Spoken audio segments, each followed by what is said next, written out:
En una computadora, Andreas explica que la programación es hermosa porque es pura. A diferencia del mundo real, que percibe borroso e incomprensible, el mundo binario es simple, solo unos y ceros. Y en esa simplicidad encuentra la perfección. Para él, basta una idea para crear algo completamente nuevo y así es como entiende la realidad.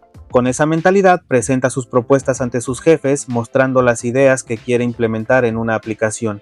Pero la reacción no es la que esperaba. Su proyecto no les convence y prácticamente lo descartan. Andreas, frustrado, está a punto de eliminarlo todo cuando aparece Daniel. Daniel observa lo que está desarrollando y, a diferencia de los demás, sí entiende el potencial. La idea le llama la atención y no solo eso, lo impulsa. Le sugiere que cree su propia empresa o al menos que busque un entorno donde realmente valoren su talento. Incluso se pone como ejemplo mencionando que vendió su empresa por 10 millones. Y sin darse cuenta, en ese momento siembra una idea en Andreas. Tiempo después, Daniel se acerca nuevamente a Andreas en un entorno donde él se siente cómodo. Intenta conectar con él a través de su interés en la programación y es ahí donde le plantea el proyecto que quiere construir. Más adelante, ambos asisten a una charla presentada por Peter. Aunque Andreas logra ver el potencial de la idea, también es escéptico. Cree que no funcionará porque los inversionistas terminarán cambiándolo todo. Pero Daniel lo convence, esta vez será diferente porque él pondrá el dinero y con eso logra llevárselo a lo que serán las futuras oficinas. Al llegar, Daniel le da algo que no tenía antes, libertad total, libertad para crear una empresa brillante desde cero.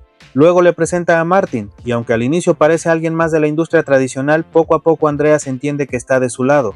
Motivado, Andreas comienza a estructurar todo, organiza el espacio, define los recursos necesarios y establece una filosofía clara: aquí no habrá jerarquías. La mejor idea será la que gane, sin importar de quién venga. Después propone a las personas que formarán parte del equipo. Sin embargo, hay un detalle curioso: en la foto del equipo Daniel aparece al frente, a diferencia de lo que vimos en el primer episodio. Más adelante, en una reunión, Andreas explica cómo debería funcionar Spotify. Daniel lo interrumpe para complementar la idea, y es ahí donde todo empieza a tomar forma. El equipo se pone a trabajar y el ambiente es completamente distinto al de una oficina tradicional. Hay entusiasmo, libertad y se nota que disfrutan lo que hacen. En medio de ese proceso, durante una fiesta, Andrea se fija en una chica que está sirviendo bebidas. Martin lo nota de inmediato y decide intervenir presentándolos. Andreas, algo tímido al inicio, intenta hacer conversación pero pronto se interesa genuinamente por ella. Mientras la escucha hablar sobre lo que estudia, su mente empieza a imaginar cómo funciona todo eso desde una perspectiva técnica. La conexión fluye. Pasan tiempo juntos, hablan de viajes, de ideas y Andreas incluso le comparte su visión sobre Spotify. Ella logra entenderlo, algo que no todos consiguen. Y en ese momento, ambos terminan dándose su primer beso. Pero no todo es tan sencillo. En otra reunión, Daniel prueba la aplicación y detecta un problema: hay retraso. Para él no es suficiente, quiere que sea más rápida, más eficiente. Andreas, por su parte, se frustra. Intenta explicarle que lo que está pidiendo roza lo imposible, al menos con la tecnología disponible en ese momento. Aún así, decide intentarlo. Buscando soluciones encuentran una posible mejora, pero hay un problema: el costo. Martin investiga y confirma que es demasiado caro. Entonces, Daniel propone una alternativa: dejar de depender completamente de servidores y apostar por una red. Esto desata aún más la frustración de Andreas, y es aquí donde explica algo clave. En ese momento, solo existían dos formas de lograr que una plataforma como Spotify fuera rápida. La primera, servidores tradicionales. Estos almacenan la música y la envían directamente al usuario, permitiendo una reproducción casi inmediata. El problema es evidente: son costosos, requieren mucho mantenimiento y consumen enormes cantidades de energía. La segunda opción es una red de pares, es decir, los propios usuarios comparten la música entre ellos. En este sistema, la información no depende de un servidor central, sino de múltiples computadoras conectadas. Su ventaja es el bajo costo, pero tiene un gran defecto: es lenta. Encontrar una canción implica buscarla entre múltiples usuarios hasta dar con ella. Para Andreas, la propuesta de Daniel no tiene sentido. Mezclar ambos mundos para lograr velocidad y eficiencia suena simplemente imposible. Y eso lo lleva a cuestionarlo porque siente que Daniel no entiende realmente lo que está pidiendo. Aún así, sin muchas opciones, Andreas solo responde una cosa: lo va a intentar. Al llegar a casa, Andreas intenta cenar pero no alcanza ni a relajarse. Daniel lo interrumpe. Necesita que lleve la laptop porque van a reunirse con Per. Sin mucho margen, Andreas accede. Durante la reunión, la tensión es evidente. A diferencia de otra versión, aquí Daniel no se disculpa por su actitud. Andreas es quien toma la palabra y admite que aún no ha logrado mejorar la velocidad del sistema. Sin embargo, Daniel, lejos de suavizar la situación, solo dice que confía en que lo logrará. La conversación se corta cuando Daniel decide hablar directamente con Per y el resultado es el mismo, rechazo. Pero esta vez Daniel no se lo toma igual. Frustrado, lanza la laptop y deja clara su exigencia. Quiere que Andrea solucione el problema de la velocidad porque su objetivo no es negociar, es hacer que Per termine arrastrándose hacia ellos. Más tarde, ya en casa, Andrea se sincera con su pareja, le confiesa que no sabe si será capaz de lograr lo que le están pidiendo.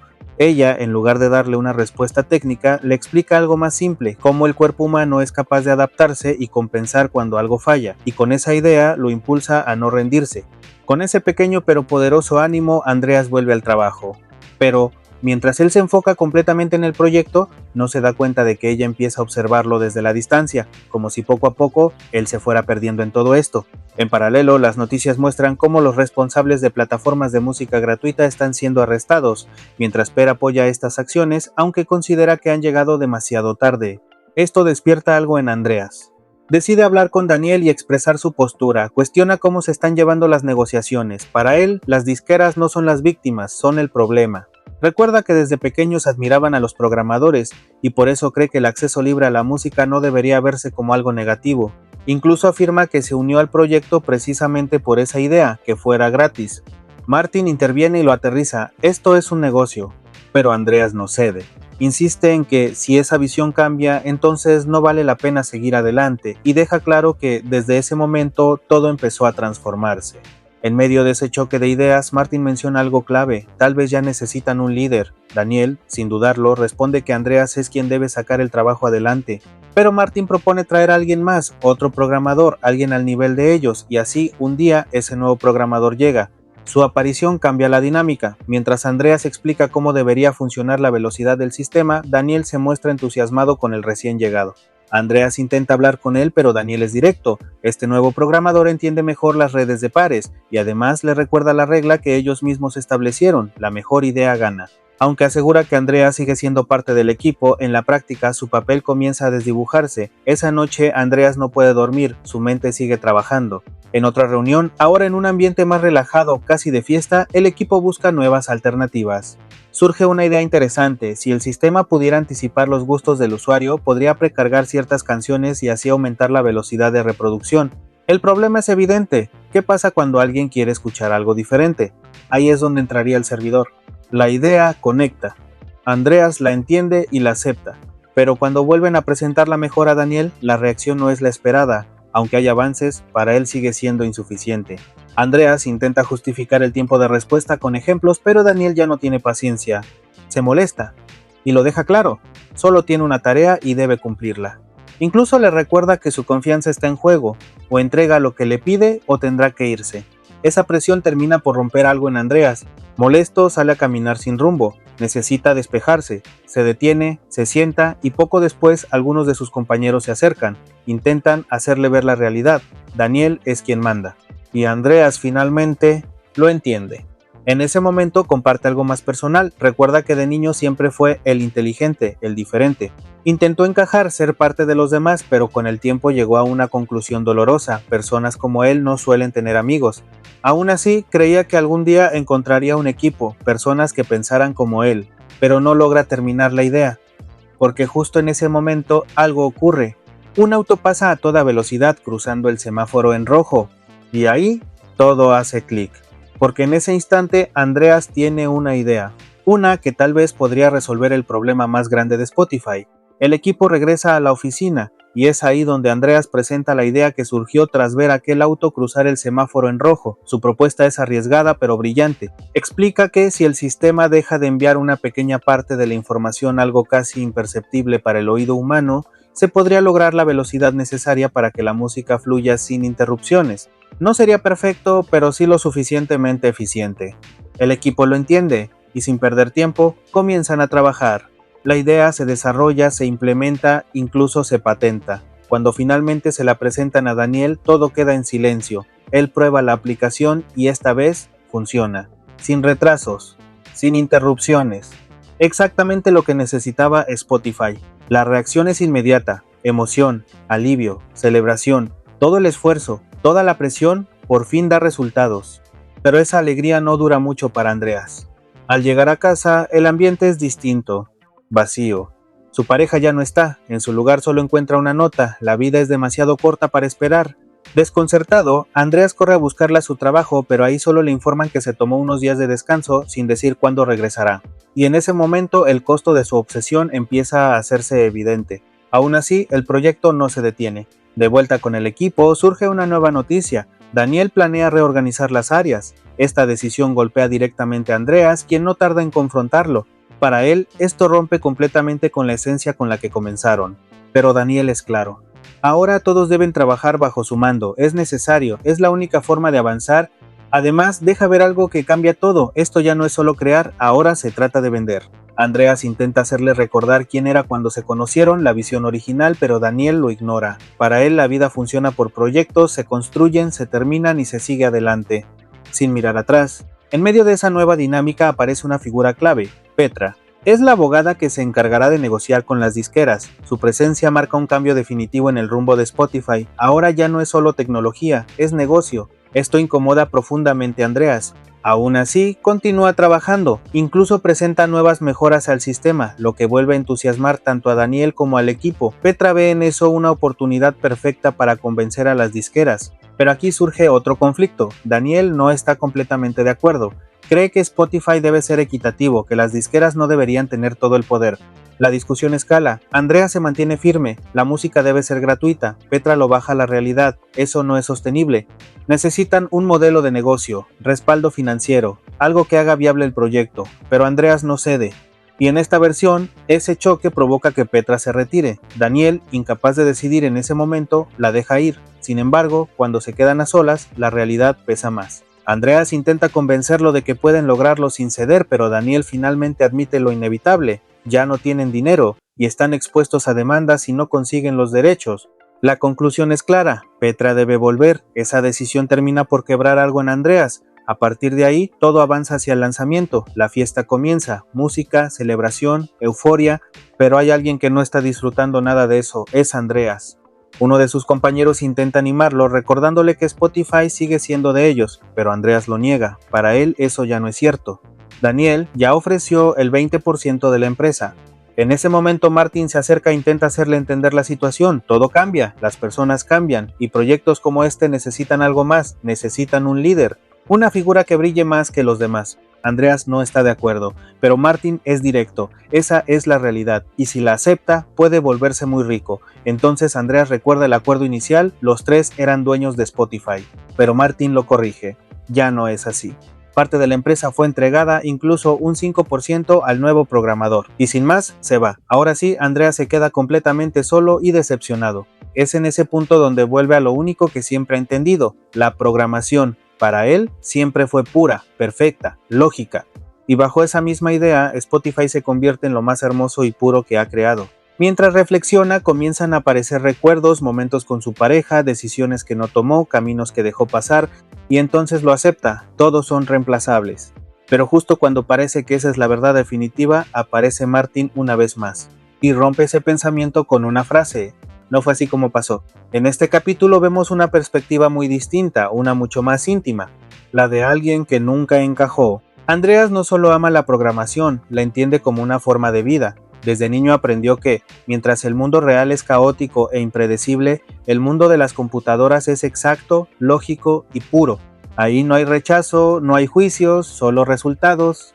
Por eso, cuando intenta llevar sus ideas al mundo real y lo rechaza, no es solo un fracaso profesional, es un choque directo con su forma de ver la vida. Y entonces aparece Daniel, alguien que por primera vez valida su talento, que le hace creer que está en lo correcto, que su forma de pensar sí tiene valor. Pero lo que empieza como una oportunidad poco a poco se convierte en presión, porque Daniel no busca comprender a Andreas, busca resultados. Lo impulsa, lo exige, lo presiona hasta llevarlo al límite, y cuando finalmente obtiene lo que quiere, esa solución casi imposible, todo cambia. Andreas deja de ser indispensable y pasa a ser reemplazable. Y ahí es donde el capítulo golpea más fuerte. Porque mientras todos avanzan hacia un modelo de negocio, hacia acuerdos, dinero y crecimiento, Andreas se queda solo, aferrado a una idea que ya no encaja en ese mundo: que la música debería ser libre. No porque sea ingenuo, sino porque para él eso era el propósito desde el inicio, pero la realidad no funciona así. y mientras sus compañeros lo entienden y se adaptan, él se rompe. Pierde su lugar en la empresa y también, poco a poco, en su propia vida, porque hay otra historia que corre en paralelo y que duele igual o más, la de su relación. Ella no lo rechaza, no lo juzga, no le exige, al contrario, lo apoya, lo escucha, le ofrece otra forma de ver las cosas, pero incluso eso tiene un límite, porque el tiempo pasa, y cuando alguien empieza a sentirse en segundo plano, también empieza a irse, aunque todavía esté presente, hasta que deja de estarlo.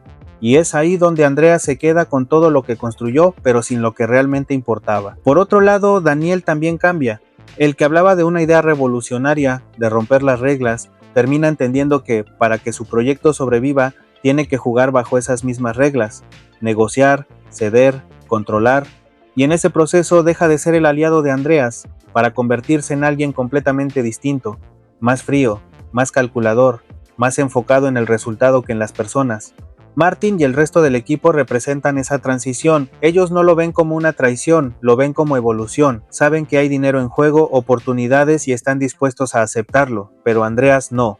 Y tal vez ahí está la pregunta más importante de todo este capítulo. ¿Qué haces cuando el mundo te pide cambiar, pero ese cambio va en contra de lo que crees? Porque esto no solo pasa en una serie, pasa en la vida real. Cuando intentas encajar, cuando alguien espera más de ti. Cuando te venden una idea que en el fondo sabes que no es la tuya, a veces decides adaptarte o a veces decides resistir. Y otras veces simplemente te vas. No porque sea lo más fácil, sino porque es lo más honesto contigo. Cuéntame tú, ¿alguna vez has estado en una situación así? ¿Te quedaste o decidiste empezar de nuevo? Si te gustó este resumen, dale like, suscríbete y activa la campanita porque lo que viene cambia completamente la perspectiva de esta historia. Y recuerda, no todos los equipos duran para siempre, no todas las ideas sobreviven intactas, y no todas las personas que empiezan contigo terminan contigo. A veces crear algo increíble no significa que te quedes ahí, a veces significa saber cuándo ya no es tu lugar, porque sí, en el trabajo todos podemos ser reemplazables, pero tu tiempo, tu paz y las personas que realmente están contigo, eso no vuelve. Y aunque quedarte puede llevarte a lograr lo imposible, también existe la posibilidad de que cuando lo logres ya no haya espacio para ti. Así que la verdadera pregunta no es si puedes hacerlo, es si vale la pena quedarte cuando todo cambie. Y prepárate porque el siguiente capítulo, el del visionario, no solo cambia la historia, te hace cuestionar todo lo que creías saber sobre Daniel.